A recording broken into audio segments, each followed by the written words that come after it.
नमस्कार दोस्तों, स्वागत है आपका हमारी आज की वीडियो में। आज की वीडियो दोस्तों हमारी फाइनेंस से संबंधित रहेगी कि किस तरीके से आज की डेट में लोग पैसे जमा कर रहे हैं और उन्हें जमा करते ही लगातार जा रहे हैं। तो दोस्तों हम दो लोगों की आपको कहानी सुनाएंगे। एक का नाम था दोस्तों राहुल और एक का नाम था सुरेश। दोनों के दोनों दोस्तों साथ में पढ़ाई करते हैं और बचपन से साथ में ही रहते हैं। और बीटेक की पढ़ाई खत्म होने के बाद दोनों के दोनों अपनी जॉब को ज्वाइन करते हैं। तो सबसे पहले दोस्तों इनकी सैलरी रहती है 20,000 रुपये जब ये दोनों के दोनों ज्वाइन करते हैं। अब दोस्तों यहाँ पर जो राहुल होता है वो थोड़ा खर्चीले मिजाज का रहता है। तो सबसे पहले दोस्तों जब उसकी जॉब लगती है तो घर से कुछ पैसे लेता है कि उसे बाइक खरीदनी है। तो दोस्तों बाइक खरीदने के लिए जो डाउन पेमेंट होती है वो घर से खरीदता है, जो कि उसके घर वाले भी उसे खुशी खुशी दे देते हैं कि अभी बच्चे की पढ़ाई होने के बाद जॉब लग चुकी है। तो 30,000 रुपये वो दोस्तों वहाँ पर डाउन पेमेंट दे देता है। उसके बाद दोस्तों जो उसकी 20,000 रुपये सैलरी आती है उसमें वो 3 साल की EMI अपनी लगवाता है, जिसमें कि दोस्तों वो हर बार 6,000 रुपये EMI के तौर पर देता है। अब दोस्तों 20 में से 6 तो उसके पैसे EMI में जाएंगे 3 साल तक। अब दोस्तों उसके बाद बचते हैं 14,000 रुपये। 14,000 रुपये में से दोस्तों वो 4,000 रुपये रेंट पर पे करता है। तो दोस्तों उसके पास 10,000 रुपये बच जाते हैं। उसके बाद दोस्तों वो 6,000 रुपये अपनी शॉपिंग अपने खर्चे वगैरह पर ख़त्म करता है, जिसमें बचते हैं दोस्तों उसके पास केवल और केवल 4,000 रुपये। और 2,000 रुपये दोस्तों वो ड्रिंक वगैरह करने में ख़त्म कर देता है। तब उसके पास बचते हैं 2,000 रुपये। और 2,000 रुपये को दोस्तों वो थोड़ा सेविंग अकाउंट में रख लेता है।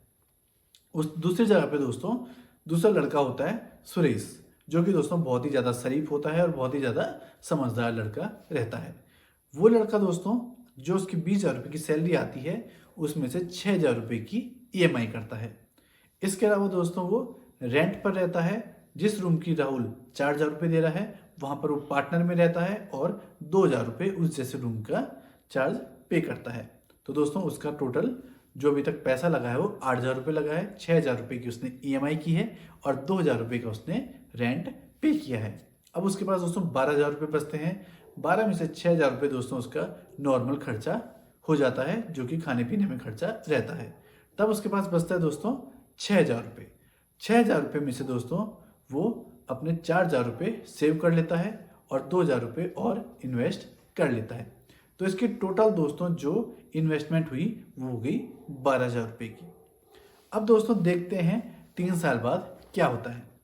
3 साल बाद होता ये है दोस्तों इन दोनों को ही 10-10% का इंक्रीमेंट मिलता है हर साल। तो इनकी सैलरी हो जाती है 30,000। अब 30,000 जब दोस्तों इनकी सैलरी होती है तो इस टाइम पे राहुल भी अपनी EMI से फ्री हो चुका होता है। अब राहुल की सैलरी दोस्तों 30,000 है। अब वो लेना चाहता है कार। अब राहुल दोस्तों कार लेने की सोचता है। जब दोस्तों राहुल कार लेने की सोचता है तो 10 लाख की कार परचेज करता है। उसके पास दोस्तों बहुत ही कम सेविंग रहती है, इसलिए वो 70-80 हज़ार रुपये डाउन पेमेंट के रूप में जमा कर देता है जो उसने सेविंग अकाउंट में रखी थी।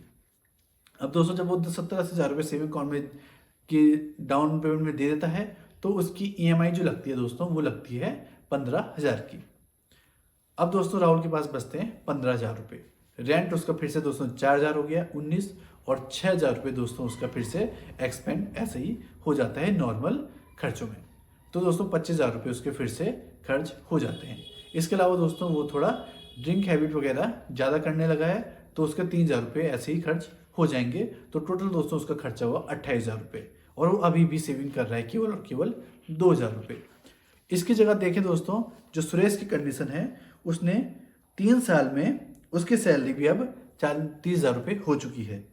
उसके पास दोस्तों जो सेविंग है अभी वो लगभग SIP और उसके सेविंग अकाउंट के जरिए देखा जाए तो उसके पास सेविंग अभी 4 लाख रुपए हो जाएगी, जो कि 3 साल में उसने सेव किया है। अब दोस्तों जो सुरेश है वो अपने 30,000 रुपये को इस तरीके से करता है, इस तरीके से यूज़ करता है कि वो लगभग 18,000 रुपये जमा कर रहा है, जिसे वो SIP या सेविंग के माध्यम से जमा कर रहा है। अब दोस्तों उसके पास 12,000 रुपये बचते हैं। 12,000 रुपये में दोस्तों अब उसने भी अपना सेपरेट रूम ले लिया है जहाँ पर वो 4,000 रुपये पे कर रहा है। 18 और 4 22 हो जाते हैं। 6,000 रुपये का दोस्तों उसका भी नॉर्मल एक्सपेंडिचर रहेगा। 22 और 6 28 हो जाएंगे। तो दोस्तों इससे उसकी और ज़्यादा सेविंग हो रही है। तो इसके बाद दोस्तों फिर से दोनों की लाइफ आगे चलती है। 2 साल बाद दोनों को फिर से इंक्रीमेंट मिलता है। अब दोनों की सैलरी हो चुकी है दोस्तों 50,000 रुपये। अब 50,000 रुपये दोस्तों सैलरी हो चुकी है। तो 50,000 रुपये सैलरी में दोस्तों फिर से इनका इसी तरीके का रूटीन रहता है, जिसमें कि जो राहुल होता है वो थोड़ा ज़्यादा यहाँ पर अब सेविंग लग जाता है करने। अभी तक वो 2,000 रुपये सेविंग कर रहा था, अब राहुल 6,000 रुपये सेविंग करने लग गया है। और साथ ही साथ जो सुरेश है दोस्तों वो अब 18,000 की जगह 24,000 रुपये सेविंग करने लग गया है। जो दोस्तों राहुल है उसके पास जो अभी सेविंग अकाउंट में पैसे हैं वो केवल और केवल उसके पास 2 से 2.5 लाख रुपए रह गए हैं, जिन्हें उसने भी अब इन्वेस्टमेंट में लगाना शुरू कर दिया है।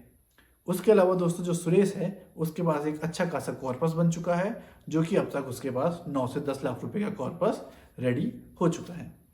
अब दोस्तों 5 साल बाद देखते हैं कि दोनों के दोनों किस सिचुएशन में हैं। 5 साल बाद दोस्तों दोनों की सैलरी लगभग 80,000 रुपये हो चुकी है और दोनों के दोनों दोस्तों यहाँ पर शादी इस समय तक कर चुके हैं। इस समय दोस्तों जो राहुल है उसकी कार की ईएमआई भी खत्म हो चुकी है और उसकी बाइक की ईएमआई भी बहुत ही पहले खत्म हो चुकी है। अब दोस्तों उसकी 80,000 रुपये राहुल की सैलरी है। तो राहुल ने एक घर खरीदा है, जिसमें कि उसने 15 साल की ईएमआई लगाई है और जो वहाँ पर वो 25,000 रुपये ईएमआई पे करता है। साथ ही साथ दोस्तों सुरेश ने भी अच्छा खासा जो अपना उसने अमाउंट इकट्ठी की थी, जो पैसा इकट्ठा किया था, वो उसका लगभग यहाँ पर बन चुका है 30 लाख रुपए।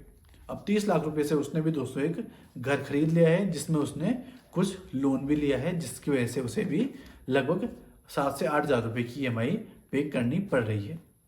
तो अब दोस्तों जो यहाँ पर राहुल है उसकी भी शादी हो चुकी है और जो सुरेश है उसकी भी शादी हो चुकी है। राहुल के पास दोस्तों अब बाइक भी है, जो कि उसकी काफ़ी पुरानी हो चुकी है, जिसे वो छोटे मोटे कामों के लिए यूज़ कर सकता है। इसके अलावा दोस्तों उसके पास कार भी है, जिससे कि वो अपनी फैमिली के साथ कहीं घूमने भी जा सकता है। साथ ही साथ दोस्तों घर भी खरीद चुका है, जिससे कि वो अपनी सैलरी की ईएमआई से आसानी से पे कर रहा है, क्योंकि दोस्तों 80 में से 25,000 रुपये वो ईएमआई दे रहा है। फिर भी उसके पास दोस्तों यहाँ पर 55,000 रुपये बच रहे हैं, जिसमें कि वो पूरा खर्चा निकाल के भी आज की डेट में 20,000 रुपये सेव कर रहा है।